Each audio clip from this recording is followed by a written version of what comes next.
You're Yep. welcome to the season finale episode of season one, whatever that may mean to you, of Black Royalty Radio, network designed to support, recruit, and retain educators of color, educators all over the world. Tap in. Thank you to everyone who has supported, who has subscribed. If you're not one of those people, you can be one right now. Like, comment, subscribe, share it with a friend. But here to start conversations about education and to really show um, kickback style chats with teachers. And for this season finale episode, I brought back the most requested, the highest rated guest that we've had, Oh, I love Miss Zariah that. Ivory. Hi. But we're gonna flip this Mhm. one a little bit, and Reverse, reverse. you're in my seat today. Yeah. You're the interviewer, and I'll put myself on the hot seat, and let you kind of take it away, and we'll go from here. Yeah, well, before we go from there, I have one question. Uh Let's tell the people, not a question, let's tell the huh. people why we're doing it this way today. Yeah. So I mean, I created or I started this whole Black royalty thing for the sole purpose of having conversations around education and getting teachers' stories. And I've been so fascinated by the different people that it's brought me to. And like this podcast is really in year 4 or 5 of what I know as Black royalty. But through all of that, I didn't get anybody's answers that perfectly matched mine. I thought we all shared the same story, that we all kind of stumbled our way into this thing, but that's not the case. And I was fascinated by that, and I just kind of wanted to add my story to, um, the repository of stories that we're starting to build, and keep moving forward. Yes, so I'm so excited to hear about your teacher story. Hmm. To get us started, first question, did you always want to teach? I never wanted to teach. I never really thought about what I wanted to do in a real way beyond sports. So I was going to be an NFL football player. I was going to be a first round draft pick, and with my first check, I was going to buy my family a house, and that was going to be the story. And anything outside of that seemed like a distraction for a really long time. So I didn't even really consider teaching seriously until late in my college years. Wow, so that's a bit of a reroute of dreams Uh and huh. hopes and Uh huh. aspirations. Mm-hmm. What was school like for you as a student, School being that you had such a pinpoint on becoming an athlete? school was fun for me for probably all the wrong reasons. Um, I really identified as just this kind of athlete student, and I would have told you that at any point in my career. Like when I um, when I made the decision to go to the college that I went to, it was solely because of football. Like I have this like legal pad that I made this decision off of, and the categories are literally like, can I have my jersey number? What size is the stadium? I would rank their uniforms on a scale of 1 to 10. Like nothing with any of the things that I now encourage kids to look at their college for. But it was really all football, and I had so much fun in my school years. Um, Again, just because of the connections that I was able to make and the people and friends that I was around. Um, so yeah. All right, that sounds like it was pretty fun. What experiences do you like remember most significantly? They probably like the ones that really deal with being in the classroom, and the ones that I pull most into my classroom are the way that certain teachers made me feel. I remember in junior or senior year of high school, my English teacher, who's I won't say his name because uh, he was teaching us the book Huckleberry Finn, and Huckleberry Finn is a complicated text, and it Mm-hmm. uses the N word a lot. And so his way of dealing with that wasn't to have a conversation with us, it was to show us this video. And the only thing I remember about this video is at one point it has this montage of like a mosaic of all these people of different ethnicities and nationalities saying the N word. And across the screen, as this is going on, this is like a 15, 30-second segment of this video. the whole time this is going on, in big red letters across the screen comes N-I-G-G, and it just keeps going. And I'm like, if I could go back at that time, I'd have walked out the classroom. But I didn't know how to handle it, and Mhm. I knew that I didn't want no smoke. I didn't want to be in trouble um in such a severe way, and I didn't even realize the ground that I had to stand on. It was me and one other black girl in the class because it was a predominantly white institution, you know. That was my next question. So, what type of school did you go to? So by high school, again, football was driving this train for a lot of it. By high school, I was in a good enough position that I got recruited to Poly Prep Country Day School in Brooklyn, New York, and it was a excellent experience, and it opened my eyes to so much. But it was a predominantly white school, and my mother knew that it was going to give me certain academic opportunities that I only appreciate now, right? And me and my dad are in the same boat on that. So, how do you feel? I mean, that's just one experience. Mm-hmm. How, and I'm sure you had many other Mm-hmm. experiences where the school didn't necessarily recognize the diversity Yeah. present for the population there. How did those type of interactions or experiences ultimately shape your education? I don't. Good question. It's like it's a balancing thing because that experience is one extreme, and two, it was kind of peppered throughout my school career that those kinds of things have happened. Because I also had times where, I remember Mr. Khan. Mr. Khan was the DEI director at my school. Oh, so They there they was must have one. called him something else, but Yeah. I remember his first year, and the first year of that position was like my junior senior year. Um, and I remember just being in his office. I remember Miss Freeman and the different people that I could just go in, Miss Manchetti, the different offices that I could just go into, the black hallway that we had. So it wasn't that I was completely devoid of everything that would teach me about culture. It was just I was so focused on football. I think my blackness was framed in my mind in such a juvenile way at that time, and football gave me all the platform I needed to really to hide from that. Okay, so question. Being that you were so geared towards football, um, did you ever have any alternate career choices in mind or like what were your plans with football? Okay, you're gonna buy your family a house, but then what else were you planning to do with that? Because Hmm. with football, there are so many health concerns, Yeah, concussions that you could get. Like, did you think beyond that scope yeah, or were you just like, yeah. I just need that check? Long term planning isn't doesn't come naturally to me. I Okay, wasn't thinking this far ahead yeah. when I was in it, and it was more so about having the amount of money that I needed to have the flexibility that I need. I have a massive family, so I knew I wanted to be able to provide for all of them.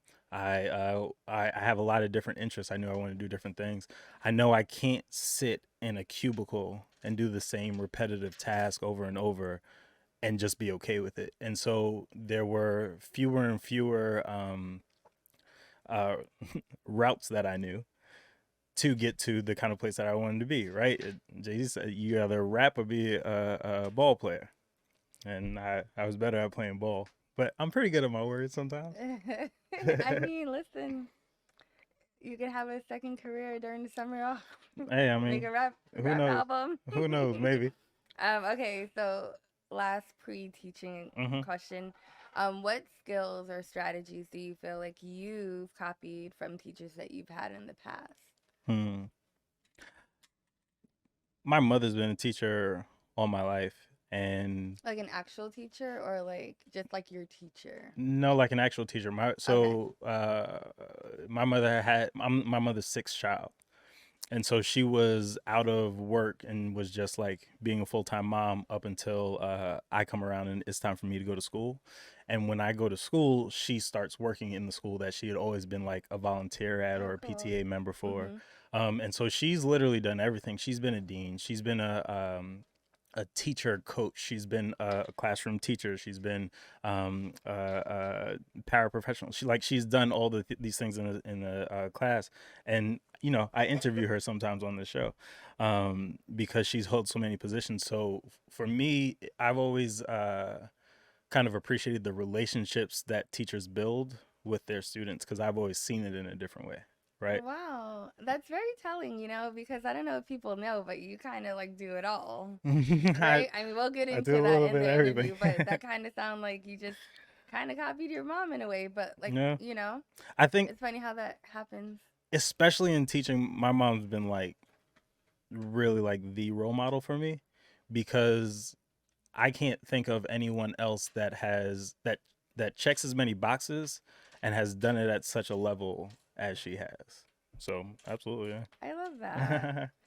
yeah. Um, so in teaching, what hmm part came or come naturally to you? Like, do you have like that silent power? You just Yeah. walk into a room and kids automatically respect you? I Can don't you give the kids a look and they're like, "Oh, let me stop making noise," when you I know? when I think about the first years in teaching, it wasn't anything. There were a couple things that were unique to me, but it was that I was young and close to their age, Hmm. and I was literally at the time I was 21 working in a school where you could have PGs. So I was 21 with a student who was 19.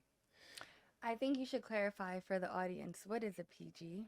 A PG is a post grad year. So like uh there's not all people in school are the same age at the same time. You can start early, you can start late. So realistically, you can start school late enough that in first grade you're a year ahead of where everybody else is. By the time you get to senior year, you're still a year ahead, but then you can do what's called a PG year, a post grad year. So after you graduate, you can go to certain schools and do another year of high school to prepare for. You can do it for any number of reasons. Athletes usually do it to get bigger, faster, stronger, and get better prospects in college.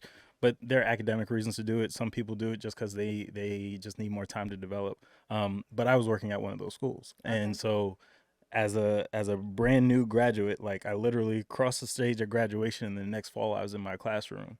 And so in any other circumstance, me being 21 and this 19-year-old, we were just friends. We were just two people walking around. And so that always stuck in my mind. And I think if you ask me what power I had or what things came naturally to me, it was those connections, and it was caring about those connections. I cared about those connections in such a deep way because I was in survival mode. But I I mean, think it was those connections. great that you're able to build those connections and having that, that age non-barrier because you guys were so close. Did that also come with any challenges? Oh, absolutely. I had to learn about boundaries real fast.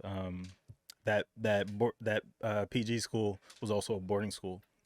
So in your contract, there's what's called working in loco parentis. So you're their parent when they're there. Hmm. And for me, it was like learning how to say I'm not your friend, Yeah. and that not be a negative thing, right? I'm not your friend. I'm a teacher at the school, and I have to hold a certain bound because I can't I can't be where you're at and help you through there. You know, like I can come back to where you're at and help you get through, but there's certain things that I have to do as your teacher and as your leader to provide for you that I can't if I'm working on being your buddy, right? So how are you able to manage them and those Uh, challenges? Different success rates. I think I had a lot of great mentors at that school, and a lot of good people around me who I could always call and who I could always talk to about certain things. And my mother, I remember for a significant portion of the time, I would call my mother more or less before every class because I was getting to and through one class. And at one point, I was teaching 60-minute classes, and sometimes I would get like to minute 20, and I'm out of stuff. Like Yeah. I don't know what to do next, and just having to figure it out. So it was a trial by fire for sure, but I think I just learned that because I cared so much and because I could just try to be as authentic as I could, as long as I was grounded in that in certain ways, then I'd be okay. I like that you mentioned having mentors because, as a first year teacher or just the first few years of teaching, Mm-hmm. I feel like having a mentor is so important. And being that you had your mom, that's amazing. Mm-hmm. Um, do you feel like your school supported you in having like great mentors, or did you find yourself finding your own mentors? Because I know like they usually Mm-hmm. assign one. Mm-hmm. Mm-hmm. How was that for you? I feel like my school supported me in as much as they knew how to support me. Okay. I think that I did have a mentor. I did have people who would individually reach out to me. Um, Were there other like young teachers as well, or were you like one of the one young teachers? there were a handful of young teachers. Like we would go out Okay. sometimes in this Oh, little random nice. town. Um, but the mentors that they assigned were assigned for a very specific reason. So like I had an English mentor, and I had somebody who was teaching the exact same things as me that I could like, okay, this is how you do that, this is how you Mhm. set that up, cool. But in terms of just like the all around whatever you need, like just kind of really seeing where you're at and bringing you from that place kind of mentorship, I don't really feel like I had that on campus. Yeah. Um, And that's why you would call mama. that's why, and I felt like so isolated and really like again to bring this full circle, Black royalty started from that place. Black royalty started from that absence of a connection, because I was starting to feel really isolated in this small town in Massachusetts, Western Massachusetts, and just so far from everything that I knew. And it brought me to this like crossroads of, okay, I want to go back to Brooklyn and just be with my people. Mhm. But I also see the importance of the work that I'm doing in this PWI. And even though I am one of, if not the only, well, actually, factually accurate, I was one of two black people, black adults, actually, one of three black adults, if you only count faculty. I'm one of two black adults. And then my second year, I'm the only, Oh no. right? And Yeah. so at 22 years old, I'm the oldest black man on campus. And That's a lot. it's a lot, Yeah. right? And I felt both the isolation of being there by myself, and I felt the need for teaching this one kid who may have no real experience with black people, right? Like Exactly. Because that may be their first and last experience with a person. every Yeah. time I walk into one of my classrooms, I think that because like I teach students who have the privilege and access to be in exclusive spaces, right? Mhm. And so if they've lived their life, I work at a school in Calabasas. If they live their life at home, they've only gone on trips with their parents, they've only seen things on TV, their experience with blackness, with black people, is only truly coming through me. Yeah. And so I have to present that in a certain way, and I have to, I'm always conscious of that Well, in one way or I another. feel like we've talked so much about your challenges Uh and mentorship, but we don't even know what your first teaching job title actually was. huh. What was your first like teaching job title? Like were you an English teacher? Like Yeah. give us more of that. My first job again, I was at a boarding school. Mhm. I was a teaching intern, so which was only in title and it only meant that they could pay me less for some reason. It's a little sketchy. I don't, whatever it is, but I taught a full load of classes. I was also a coach, so English teacher, coach, and dorm parent. So I coached 3 seasons, football, basketball, track at that time. I lived in a dorm, Hathaway dorm with like 20 to 40 kids. Um, yeah, and that That was had to be that was quite year the one. experience because I'm gonna assume that before you went there, you Uh, were in college and you were yeah, in a dorm. yeah. So it's like you went from being the student in a dorm to being the adult teacher in a dorm. Crazy story. One of my best friends in life was still at the college that I went to. I went to Trinity College, and the school that I worked at was only about an hour away. So I would go back and visit sometimes. And so I'd leave my dorm room to go visit him in his dorm. Very and interesting. it was really just that quick. Yeah. Um, Got to grow up fast. Yeah. Yeah.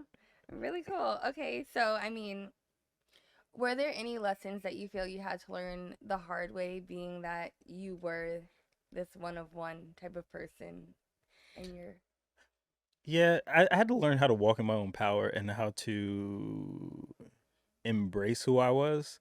Um, I remember vividly sitting in other teachers' classes and watching them deliver their lesson. And we were teaching the same thing. I was more or less gonna like copy and paste, right? mm-hmm. Um, Plagiarism at its finest. Uh, It's but okay. the jokes that they would make and the connections that they had weren't the same as the ones that I had. And Mm-hmm. so I could literally take the same lesson and doing it in my class, my jokes wouldn't land. And that's how I'm speeding through things. And Yeah. all of a sudden, I took this 60-minute lesson and 10 minutes in, done because I delivered all the points.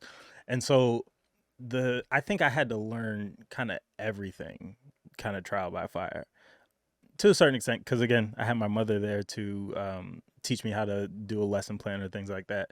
But I was never formally trained as a teacher, and it wasn't until I guess 3 years in, I started my master's. I have a master's in teacher leadership, and they were teaching me things about education that I'd never been exposed to. But now I'm Mm. learning it alongside people who had been in education classrooms all their life. And I'm like at ground zero, and these people are at level whatever they're at. And I remember we turned in this final project, and God bless my professor. She was going through my books, and I clearly didn't know the format that everybody had learned years ago or whatever. Aw. And she put a post-it note in there, and she's like, I stopped grading here because like if I'd gone any farther, it wasn't going to look good for you. But let's meet, let's talk about this, and let's reframe how you're understanding this assignment. And that was so helpful to me. And I'm forever grateful to people like that throughout my life who have just gone out of their way to help me a little bit, Yeah. in ways that I didn't necessarily deserve, in ways that were just out of the goodness of their heart. But yeah, it showed me that there's a lot of stuff that I just didn't know, and I needed to know how to like live through that, you know. Yeah. So that was actually good. You kind of answered one of my questions that I was going to ask. Because you said you started as a teacher intern, Hmm. a TI, if you will. Okay, okay, I'll take it. I'll take it. um, and with that, being that you were a teacher intern, I was going to ask you like what was your training like, being that you were an Hmm. intern? Teaching intern didn't mean anything. Okay. It only meant that they could pay me less, Right. and it was actually a minority teaching intern. So it Right. was a reserved spot that they had for a minority teacher, a teacher of color, Very interesting. and it had a certain stipend with it. So I was paid less. Was there any like certification process that you had to go through in order to attain this I job had to or? apply for the job. So the way I got into private schools, I was actually my senior year. I started getting recruited by Teach for America. Oh, I know Me them. too. But I have problems not with that program, but with public schools, right? And with the way that public schools have gone forever, and I think what the education system needs is a revolution, and I think that would never happen in a public school because it's too big of a ship to turn, right? It takes so much to turn that thing. I think, and this is something that I can say retroactively, but I was learning as I was going through the Teach for America process. Um, but I think private schools are the only place where we can provide a model for what education can look like and what it should look like without the stains of white supremacy and colonization and all that on it. And so after I got out of the Teach for America process, I met this guy who was tabling at the college. His name was Dick Flood. Shout out to him for whatever reason. But he had this program where he would take students' resumes and pass them out to these private schools, and the schools would pick through this book, pick out a name, and say, "Hey, we want to interview you. Come to this interview process. You do the interview, you get the job." So that was how I got in. But I graduated with a BA in English, a minor in writing, rhetoric, and media arts, and they were like, "Okay, that's good. Let's do this." Did you ever attend public school? Yeah, I was in public school up until I got into poly. So up until high school, I was in public school, and So K through 7 K or K through through K 8? through eight, K through K 8. through eight, and nine I started high school.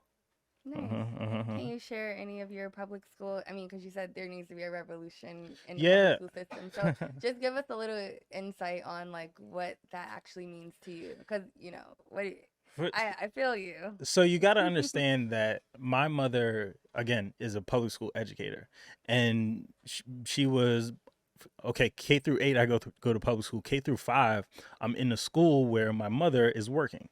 So she's either a teacher in the building. She's either the most I remember her, she was the dean, Hmm. and so she was the person that you go to, and back then the dean was the DI coordinator. The dean was everything for the students. She held them to a certain standard and Hmm. advocated for them in all That these is ways. true. And so just being around her, I got to see intricate things about the school that most people don't see, right? I learned very on that there was more going on than academics. And I learned that the relationships that are happening are in large part responsible for the outcomes that come about it, right? And so I never wanted to be like teaching to a certain test or have all these things holding over my head that get in the way of this relationship that I'm trying to build with students, right? Yeah. Like if you ask me to turn in lesson plans for what I'm doing in April and September, like I'm out. Like if I have to do certain things, if I can't say certain things in my classroom, no, right? And I Yeah. know that so much of those decisions are made by people who have no interaction with the kids, right? So like you talk about all the things that I do, we'll talk about those titles in a second. Hmm. But I think administrators, as they get farther away from the classroom, they start making decisions that are for adults and not for kids. Definitely. And then it affects the teachers because you're just stuck in the middle, like, And so this is what we have to I do. see public school as this whole like Yeah. just kind of system that is it's just kind of working with itself, and to change it would be such a heavy lift that I just see a different way, right? And I see the way that I'm going as a more efficient way for the energies that I'm putting forth. You know what I I mean? love that. Um, hmm. Where should we take this? We take it over with. I think about my public school experience often, Yeah. and I think I said it might have been on the episode with you where I was like, I think I've learned more socially from my public school time than anything academic, and I think I lean on that so often because if I'm like outside of one offs, and I spent 6 months in South Africa, but in terms of like the formative years of my life where I've spent time in intentional community around black people and around people of color and around culture, it's been in those public school years, Yeah, I would say so. right? Definitely. Very You spend so shaping. much of your time at school, Mm-hmm. it should be a place where you connect to the culture of it. Yeah. So speaking of culture, Mm-hmm. how do you feel your personal culture or identity has influenced your ultimate experience, and will continue to affect it? I think I see things through a different lens than is often brought into the spaces that I'm in. So, as I work in predominantly white institutions, when I get to these positions of power, like now at the job that I'm in currently, in transition jobs, but at the job that I'm in currently, I feel like I have a seat at the table, right? And as that seat at the table, I feel like I have, through experience, through learning, through whatever you want to call it, I've experienced things through a different way than is represented at this table. And in one of the episodes, I asked this question about ways that this educator of color had advocated for students in ways that they would never know. And I always think about that. Mhm. because I'm constantly having to be the voice of, well, how do you know that that's why that kid did that, right? Or maybe there's something else going on here, Mhm. or what's the narrative that's being painted here? Because for certain students, and in large part for students of color, there can be a narrative that's developed around them that has little and less to do with what they're actually doing, and more to do with how I'm perceiving what you're doing, right? So Definitely. as an educator and as educators, our expectations and the lenses that we look through really ultimately start to dictate where our students are going to go, right? If you think Mhm. you have a bunch of C students in your class and none of them can learn and none of them know how to do anything, I guarantee you when you grade them, you're going to have a bunch of C's in There's your a class, big curve where right? you're just like, But if you yeah, believe that you're teaching this class of inspired learners, these yeah, geniuses, you call your students starshines, I right? do. It's a super small thing, but the expectation that you set allows them to reach the potential that you see for them, and go beyond that. And that's all I want for my students. Yeah, I love that. You know, you made me think about my own teaching because I do call my students star shines, Hmm. and sometimes when they get on my nerves, I call them children of the corn. And like, it became a thing this year Hmm. where like I would go to say it, Hmm. and then I would stop myself, and then the students would be like, "Go ahead, say it, children of the corn." And I'm like, "No, I don't actually want to. I want you Yeah, guys to yeah. think." Well, I mean, part of them never seen the movie, so they didn't know what I was talking Right, about. right. Some of But them did. they understood the reference. They understood that they didn't want to be children of the corn. Yeah, Yeah, like yeah, demon children. yeah. Hmm. But I would have to actively like stop myself. Like so many times I would say children of, I'll say block two, Yep, yep. But it's very important how you like frame, So true. how you address the students. That's another of the lessons that I learned. You talk about like things that I had to learn the hard way. I had to learn you can't just say things. Yeah. You have to prepare to be in a classroom, because if you go into just automatic mode, you might say something that like to you is a throwaway comment, but to them it like really is something they hold on to, Internalize right? and take it home. I Yeah. think about that English teacher. Like I tell that story about my English teacher. Mhm. Anytime somebody prompts me enough into it, Yeah. it sticks with me, and he may never even think about it, right? Yeah. And so like in my mind, I can't, and I used to do it. I'm better at it now, Mhm. but I used to go into class or be teaching a book and not read the book.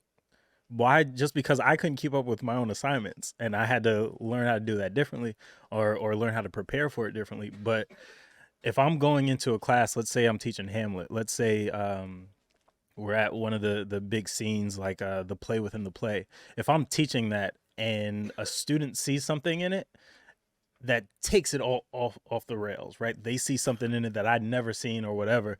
If I respond to that and say, "Nah, that's not there. You're silly." Like, Yeah. Yeah. "Oh, look, such and such thinks they understand things." Yeah. I ruin that for that student. I You shut them shut them down. down. I Yeah. disengage them from the whole class.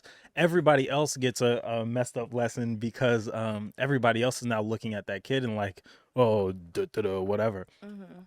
And I've always felt that responsibility of that power in individual moments. It's important. It's so important that Mm-hmm. you keep that in mind. Next question. Any advice that you have for newer teachers?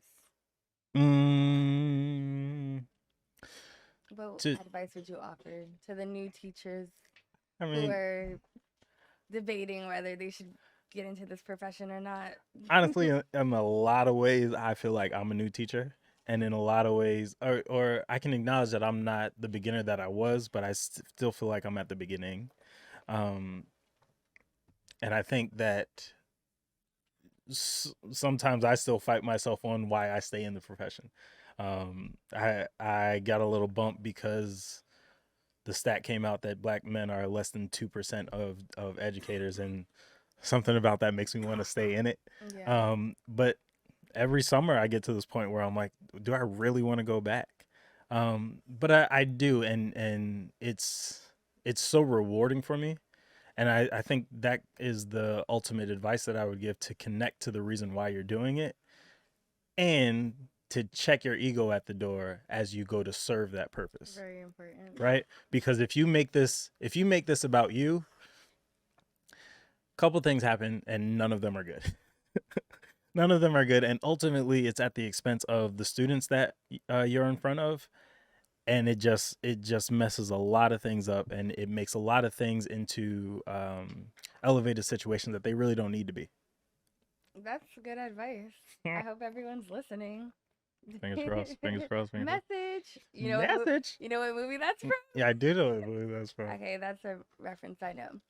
Um, what advice would you have for students of color? Because like you said, feeling like your words matter and not feeling like you're shut down. Like, what advice would you have for students who may still experience that if they're in a classroom with a teacher who doesn't think about that, Yeah, or who's not keeping that in mind? this is one of the harder questions for me, and I'll give you my answer in a second. But because I lead like certain BSU spaces, and because I like talk directly to frustrated students, and the ability to again, I'm a dean, I'm a DEI coordinator, I'm a teacher, I'm a coach. I do enough things at in my role that I have a seat at the table, and I'm also have feet on the ground. Like, I'm literally with kids every day, but I'm also in conversations about how the school is moving, and to hear the complaints that students might have on one side Mm-hmm. and the realities that adults are dealing with on another side, and how they like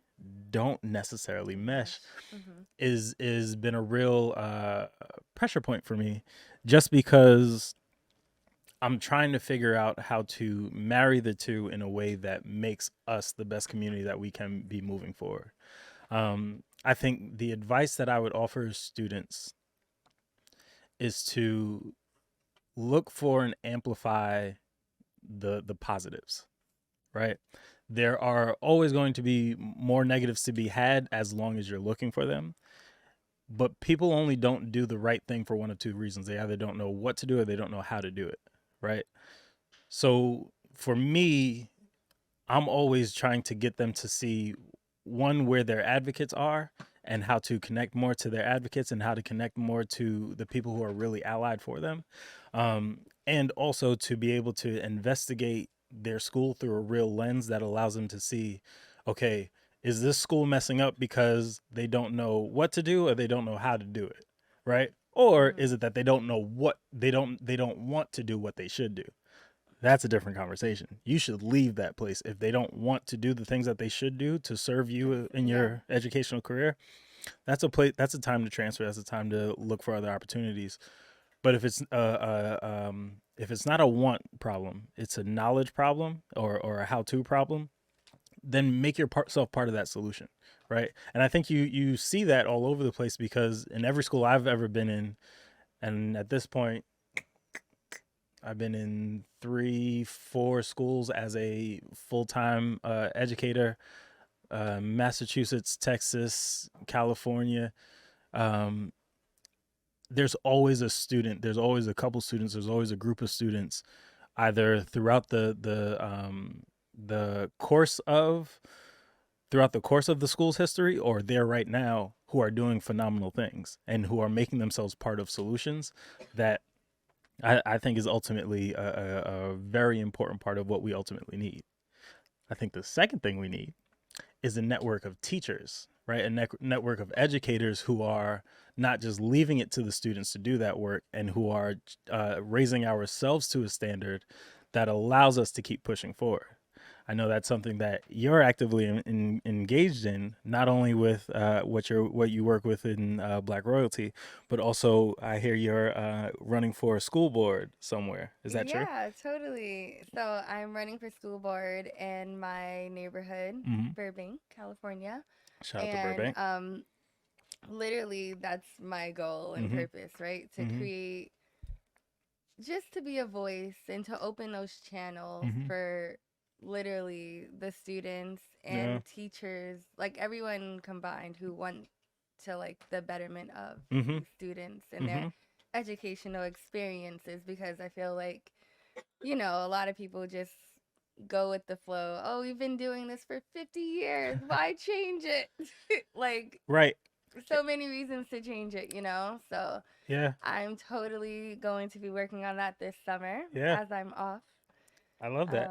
Change, Yeah. but like even that point, like you asked about like my superpower or like the things that I bring, and when I talk about that lens, people love to do things the way that they've been doing them, right? And that's so dangerous in the world of education. I also work with this group, Black at Private Schools, at Black at Private Schools. Shout out to them for all the reasons.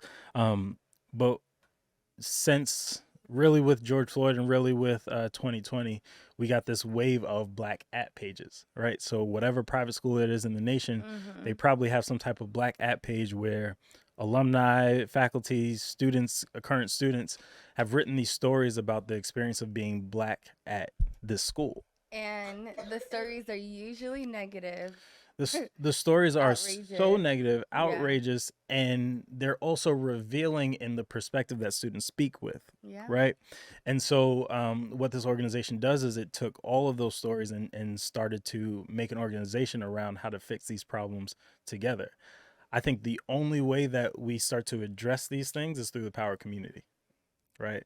And I think uh, building community in schools and building environments where students can really get to their own potentials, and where our schools can reach their own potentials, not as individuals and not even students as individuals, but as a collective that can offer something to the world that we need.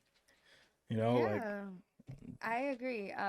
Do you feel like there's a difference in your instruction depending on like the culture of students that you're teaching? I mean, I know you've taught at predominantly white schools, but do you feel like, like in your experience, the yeah, Huckleberry Finn, yeah, yeah, like, yeah, are you teaching that?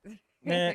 You know the truth, every classroom is different, Yeah. right? When you have a class and somebody walks in just to supervise the class, or somebody walks in just to join the class, that classroom changes. So every individual classroom culture is different. So yes, my instruction changes. Do I think I connect differently to a room full of black people versus a diverse room versus a room full of exclusively white kids? Absolutely, right? And that's just the relationship, and that's just the understanding that there's a certain level of information that is different, just depending on who I'm talking to. I'll talk to any two people just same, you Yeah, know. you're a very good conversationist. I do what I can. Um, okay, so I think we kind of already covered this, but Hmm. what makes you sign your contract every year or look for a new contract to sign for the next year?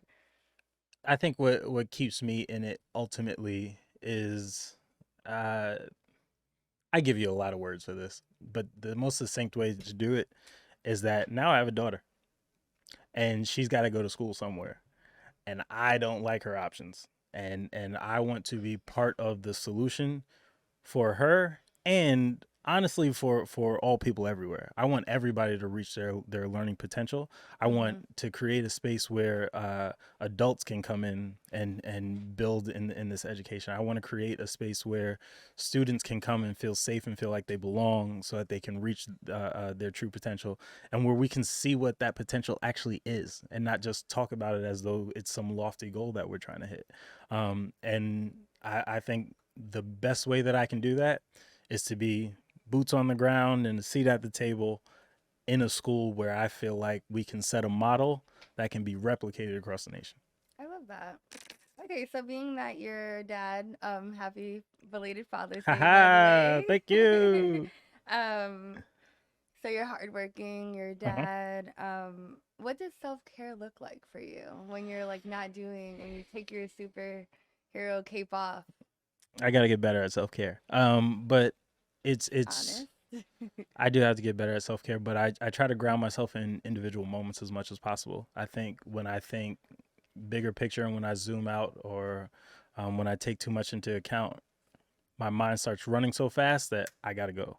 Like I sometimes I'll be laying in bed and like I can't be here right now. I just gotta go. I know. Um, And But I'm learning how to I really be grounded in individual moments and appreciate them for what they are. Like I appreciate you for being here. I appreciate Tony and Jay for hanging out with us. Gio's over there. Hey Gio. He's getting ready to shut us down in a second. We only have Yeah, like 2 minutes totally. left. Okay. Um, but learning how to calm the noise in my mind. I do a lot of yoga now. Nice. I love yoga. So I saw the benefit of yoga, and I was like, I got to get into this. And so I did a 200-hour teacher certification off the Oh, street. So I had never really done yoga, and then I did this 200-hour, and it was so immersive, and it was so beneficial the way it just helped me put things in perspective, kind of nice. calm down, and kind of not force things, and just to go at the right pace for life. And the right pace is always like being right here, right now. Yeah. So, being that, it's summertime, Uh-huh. um, I definitely would advise that you indulge more into self-care. Yeah. You're We right. already know you're going to be doing yoga. What Mm-hmm. else, what other self-care indulgements would you like to explore for this summer? In July, I'm traveling. Love that. Where are you I going? So I'm going back to the East Coast. I'll do my own version of an East Coast tour. I'll go see my people in Brooklyn. I got people in Atlanta, people in Virginia. I really want to see Chicago. Oh, When I'm I'm going in to Chicago. Oh, I love that. We Yeah, got wake up. yeah. Um, if I can make it to Chicago, that's self care because there's no reason for me to be in Chicago other than the fact that my heart is pulling me there and I just want to be there. Um, but yeah, That's if I can awesome. pull that off, that would Yeah. be good. Well, yeah, traveling is definitely great, Mhm. expanding your Mhm. mind. Mhm. I love that. Thank you. Well, Thank it you. was very great hearing your having you in the hot seat this Oh, time around. I It was appreciate it. great learning about your experience. I'm Thank sure you. so many people can relate because there are so many students just like you who, thought they were going to be student athletes and didn't really think beyond just that big Yeah. check Yeah. And that, you know. yeah, and I think again, black men being less than 2% of educators, but we are, I would argue, more than 90% of the athletic field, right? And so just looking at numbers, right? 90% of us go for these exclusive jobs to be less than 1% of professional athletes. What happens to the rest of those men? What happens to the rest of those people? What happens to the rest of those bodies that are potential teachers? And I think if we can demystify this and with the strength of black royalty, we can start to get to this place where we can activate those people into being classroom teachers and into being inspiring classroom teachers because I think they have so much to offer. Yeah, But ultimately, I mean, you kind of answered my last question. What do you think about the future of education with that, right? Because it's like a branch. I am fighting for the future of education. I believe in the future of education as much as I believe in my own power. Number one, future of education. I feel like one of the biggest things people always say, oh, teachers don't get paid enough, right? True. Um, Maybe they should, future of education, they should up the pay, obviously. Full agreement. I mean, public school Full in New agreement. York City, don't get me wrong, Full not agreement. bad. Full Um, agreement.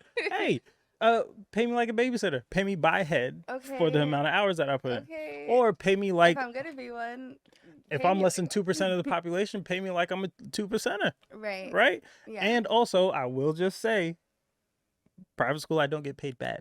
Right. You know, I had Leo Glaze on the show, and he one of the things he talked about was like in private schools you make more.